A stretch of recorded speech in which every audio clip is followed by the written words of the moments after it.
मानवा अरे कि हरि भजनिया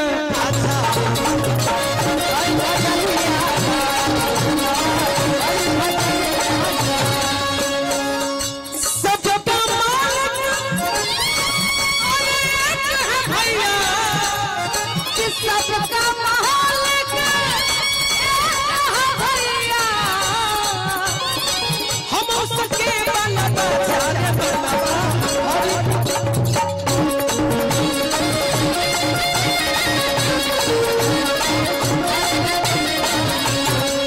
श्री राम जानकी मेरे दिल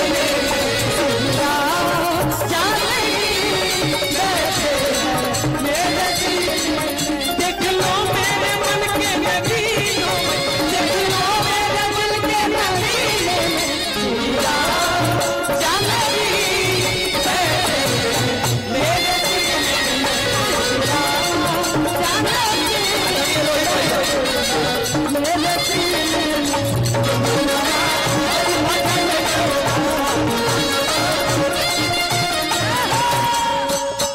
देखिए ये पैसा मिल रहा है आदरणीय रोहित बजरंगी भैया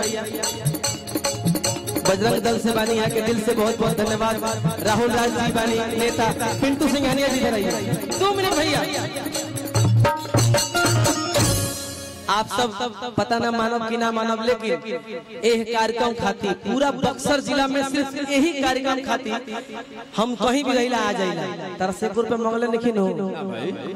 और आज पिंटू भैया का ही देन है प्यार आशीर्वाद है जो मैं आपके सामने सब लोग के सामने कुछ गा रहे हैं और सुना रहे हैं। तरसेपुर पे मंगले नहीं हो बोला एक मिनट आंसर हाँ या ना एको पैसा मंगले नहीं हो ना भाई आज दे दी जय हो पटना जाएगा ना ना प्यार से ये लोग जादूगर हैं।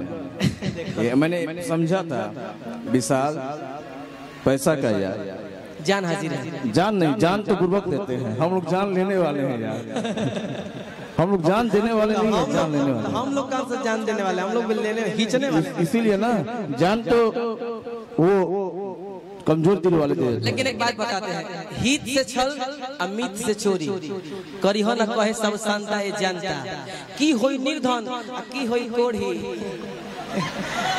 देखो तारा से कबो हम गद्दारी नहीं कर सकते ऐसे ही जाए देखो मुर्गी के भाव देखो देखो कुछ करे करके पिंटू देखो हे तेरी घूम के आ हे तेरी टान टान टान टान जय हो देखो देखो जैसे रिदम फास्ट घूमी वैसे तारो घूमे का कुछ करके देखो आइए दीदी आप भी आ जाइए। हम हैं एकदम। हां अरे की हित से छले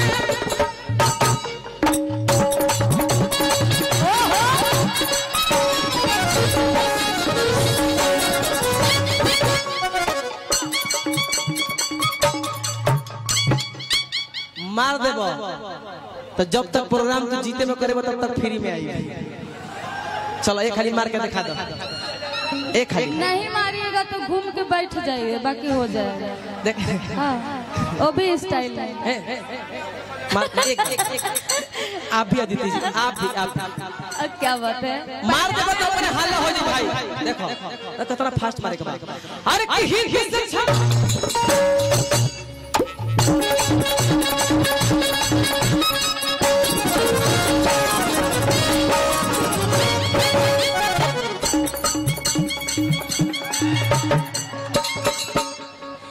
हित से छलया अरे मीत से चोरी करी हो ना कहे सब सुनता ए चाचा की होई निर्धन आ की होई कोढ़ी ओहो जे हित से छल आ मित्र से चोरी होई जे करी की होई निर्धन राम जी भैया आ की होई कोढ़ी देख रहा है श्री कांता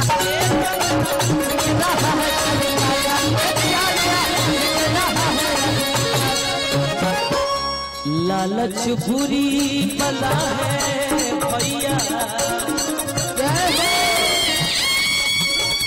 लालच बुरी बला है भैया होई गे जे रामा सीना थाने और भजन के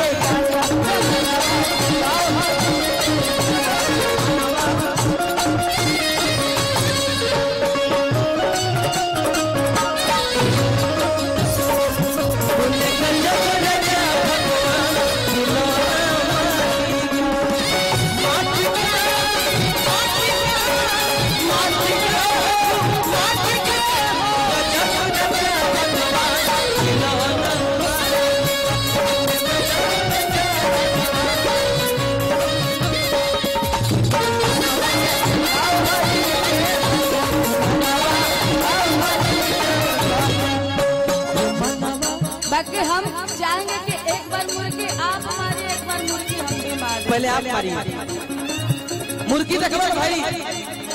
चले भैया मुर्गी देखो सब है इनकर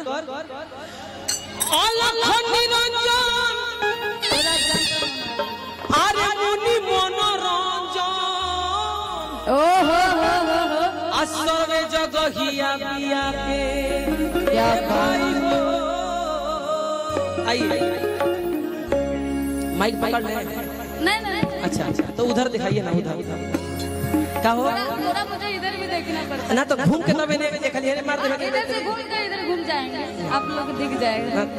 देखो जाए तो कुछ कहूँ ना, देवी जगह है भाई। नहीं बोल सकते, बिंदास बोल सकते। नहीं देवी जगह है, नहीं बोलना है वो मतलब जागरण में कुछ बोलना है तो कुछ नहीं। हाँ ना ठीक है, इधर आगे ही मारिए, कोई दिक्कत नहीं है। आप लोग का 7 मार्च को होली कराएंगे, बक्सर होली हुड़दंग महोत्सव, उसी में आप लोग सब कुछ बोल लीजिएगा, ठीक है। इसी ज्योति चौक देखो इनका बाइल से ले रहे कबेले बहुत तेज आदमी है। ऐसा ही हम लोग ज्यादा कुछ मुर्गी नहीं रहेगा, गच दिया कार्यक्रम, गच दिया। क्योंकि अभी विशाल भैया बहुत अच्छे मुर्गी मार रहे थे, तो हम भी सोचे कि थोड़ा मेरा भी दिल का शौक पूरा हो जाए, कभी मार हमारा के देखेगा। आइए थोड़ा सा गा दीजिए आप। अब अरे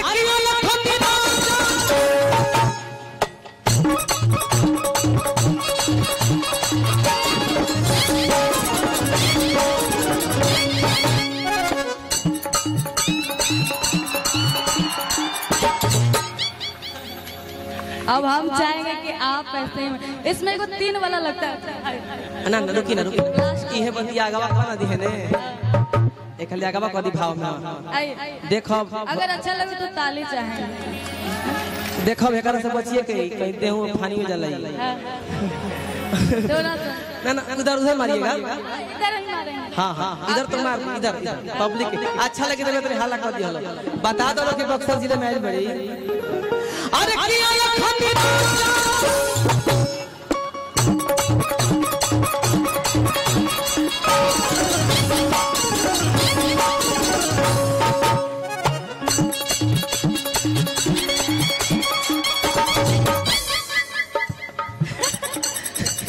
अब गा दीजिए।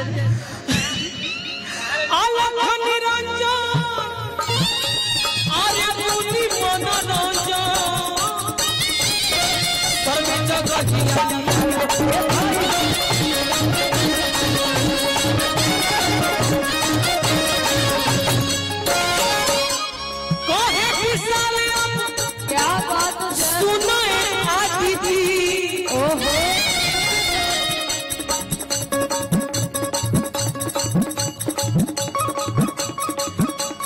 भजन करो चुपचा पे ए भाई हो, भजन सुनो चुपचा पे। लालच बुरी बला है